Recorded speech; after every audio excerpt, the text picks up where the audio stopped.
मेरे प्रियो, आज का वचन हमारे अंदर से सभी प्रकार के लोभ, लालच और ज़्यादा धन इकट्ठा करने की सोच को मिटा देगा। मेरे प्रियो, आज के समय में हम सभी देख रहे हैं कि आज ज़्यादातर लोग अमीर बनना चाहते हैं और लोग जल्द से जल्द अमीर कैसे बने उसके उपाय सोचते रहते हैं। और कई लोग तो पैसों को ही सब कुछ मानते हैं। आज हम देख सकते हैं कि लोग परमेश्वर को छोड़कर धन के पीछे लगे हुए हैं और लोग परिवार में प्रॉपर्टी को लेकर लड़ते झगड़ते रहते हैं और आपस में रिश्ता बिगाड़ देते हैं। धन कमाना बुरी बात नहीं है, लेकिन पूरा वक्त पैसा पैसा करना भी सही बात नहीं है। अगर हमारे पास ज़रूरत से ज़्यादा पैसा है तो उसको इकट्ठा करने से कुछ फ़ायदा नहीं है, क्योंकि लिखा है, अपने लिए पृथ्वी पर धन इकट्ठा न करो, जहाँ कीड़ा और काई बिगाड़ देते हैं और जहाँ चोर सेंध लगाते और चुराते हैं, परंतु अपने लिए स्वर्ग में धन इकट्ठा करो, जहाँ न तो कीड़ा और न काई बिगाड़ते हैं और जहाँ चोर न सेंध लगाते और न चुराते हैं। क्योंकि जहाँ तेरा धन है वहाँ तेरा मन भी लगा रहेगा। इस वचन के द्वारा परमेश्वर आपसे कहता है कि तुम संसार में खुद के लिए धन इकट्ठा न करो, क्योंकि यह धन तो भौतिक है जो मरने के बाद तेरे कुछ काम न आएगा। पर तुम स्वर्ग में धन इकट्ठा करो, मतलब आत्मिक धन जो हमारी अच्छी करनी से इकट्ठा होगा। अगर हमारा धन पृथ्वी पर रहेगा तो हमें उसकी चिंता रहेगी और हमारा ज़्यादातर मन वहीं पे लगा रहेगा। लेकिन जब हमारा धन स्वर्ग में होगा तो हमें किसी बात की चिंता न रहेगी और हमारा मन परमेश्वर की ओर लगा रहेगा। क्योंकि हम इस संसार में रहते हैं, इसलिए हमारा ज़्यादातर मन वही की चीज़ वस्तुओं पर लगा होता है। इसलिए हमें परमेश्वर के साथ और उसके वचन की तरफ ध्यान होना जरूरी है, तो ही हम संसार की बातों से दूरी बना सकते हैं। तो आइए हम और बातों पर ध्यान करते हैं कि परमेश्वर का वचन धन के विषय में और क्या क्या कहता है। परमेश्वर कहता है, धन और प्रतिष्ठा, शाश्वत धन और धार्मिकता मेरे पास है। तो अब हमें सोचना है कि हमें कौन सा धन चाहिए, अभी न खत्म होने वाला धन या कुछ समय का धन। जो अपने धन पर भरोसा रखता है वह सूखे पत्ते के समान गिर जाता है, परंतु धर्मी लोग नए पत्ते के समान लहलहाते हैं।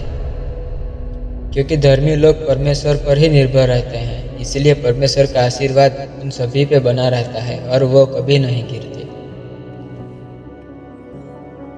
जैसा वह माता के पेट से निकला वैसे ही लौट जाएगा, नंगा ही जैसे आया था, और अपने परिश्रम के बदले कुछ भी न पाएगा जिसे वह अपने हाथ में ले जा सके।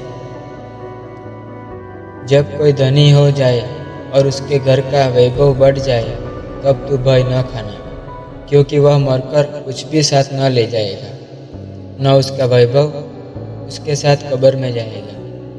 क्योंकि न हम जगत में कुछ लाए हैं और न कुछ ले जा सकते हैं। और यदि हमारे पास खाने और पहनने को हो तो इन्हीं पर संतोष करना चाहिए।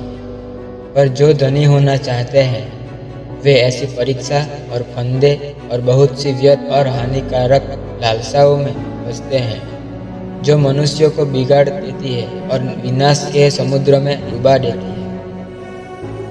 क्योंकि रुपये का लोभ सब प्रकार की बुराइयों की जड़ है, जिसे प्राप्त करने का प्रयत्न करते हुए कितनों ने विश्वास से भटक कर अपने आप को विभिन्न प्रकार के दुखों से छलनी बना लिया है।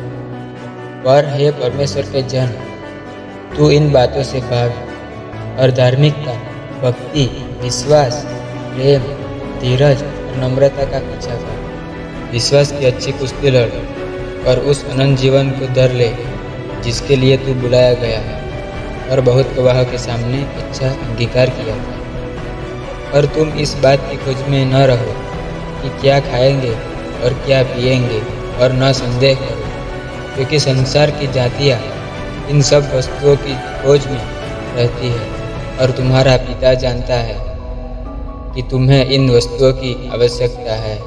परंतु उसके राज्य की खोज में रहो तो ये वस्तुएं भी तुम्हें मिल जाएंगी।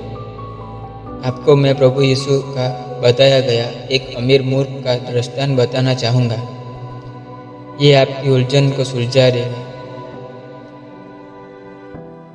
फिर भीड़ में से एक ने उससे कहा, हे गुरु, मेरे भाई से कह कि पिता की संपत्ति मुझे बांट दे।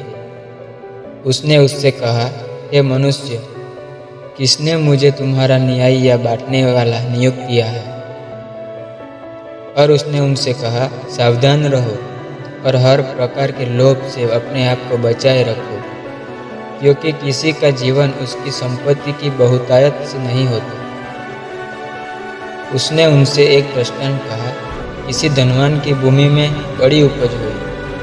तब वह अपने मन में विचार करने लगा कि मैं क्या करूं, क्योंकि मेरा यहाँ जगह नहीं जहाँ अपनी उपज इत्यादि रखूं।